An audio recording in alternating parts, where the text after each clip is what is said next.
Assalamualaikum warahmatullahi wabarakatuh.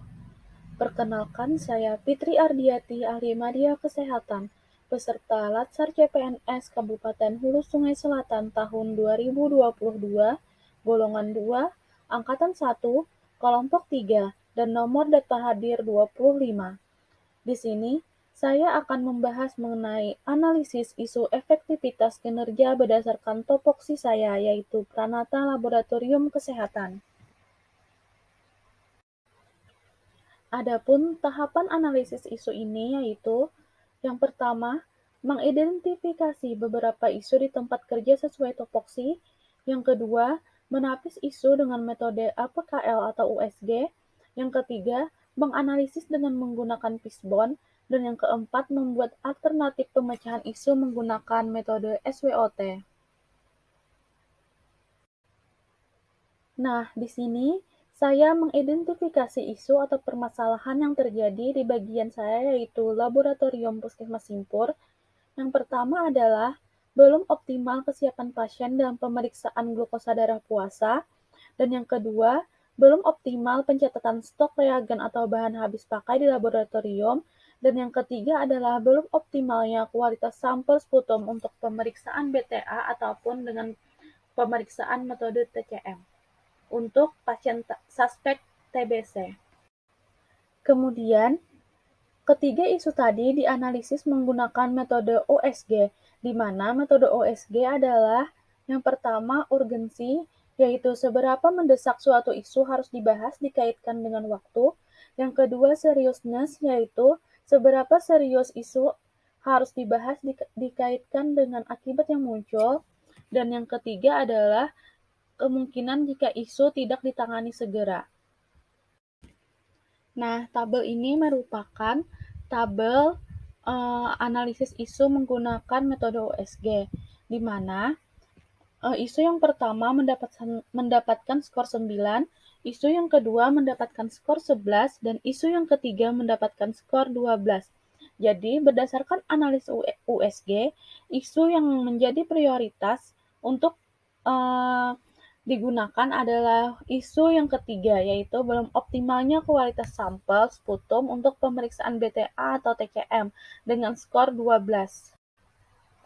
Setelah itu, isu yang menjadi prioritas tadi yaitu belum optimal kualitas sampel sputum untuk pemeriksaan BTA atau TCM dianalisa menggunakan analisa metode fishbone, di mana di sini dapat diketahui bahwa penyebabnya yang pertama dari lingkungan, di mana pasien menampung spesimen itu di rumah dan tidak adanya pengawasan dari petugas langsung.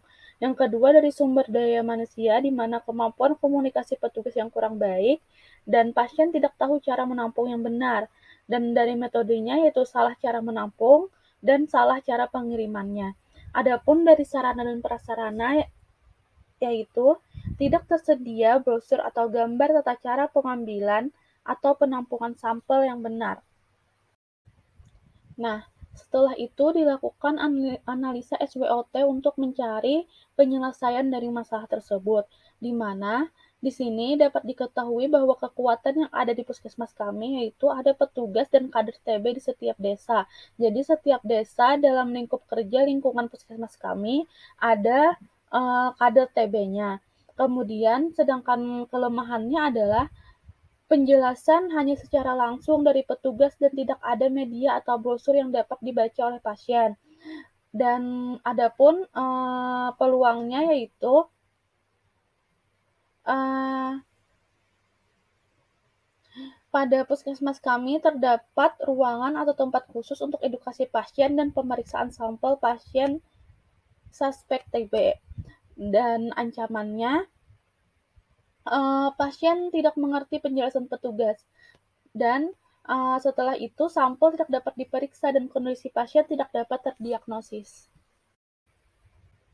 Nah, berdasarkan analisa tadi, maka dapat didapatkan alternatif penyelesaian, Yang pertama adalah membuat media atau sarana tentang cara penampungan spesimen, di mana tahapannya membuat selebaran gambar atau informasi untuk disimpan petugas kesehatan dan kader TB untuk dibagikan kepada pasien suspek TB, sehingga hasil yang diharapkan pasien mendapat pegangan dan informasi tambahan tentang tata cara penampungan spesimen selain penjelasan dari petugas.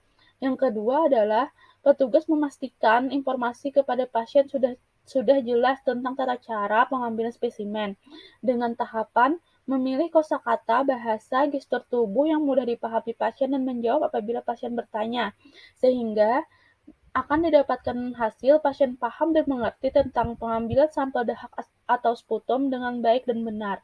Yang ketiga adalah penggunaan media sosial puskesmas, di mana uh, di sini akan dibuat konten informasi mengenai tentang tata cara pengambilan dan penampungan sampel sputum yang benar, sehingga informasi itu dapat dibaca dan disebarluaskan kepada masyarakat, dan hasil yang diharapkan masyarakat dapat mendapatkan informasi yang terpercaya. Demikian video pemaparan saya. Wassalamualaikum warahmatullahi wabarakatuh.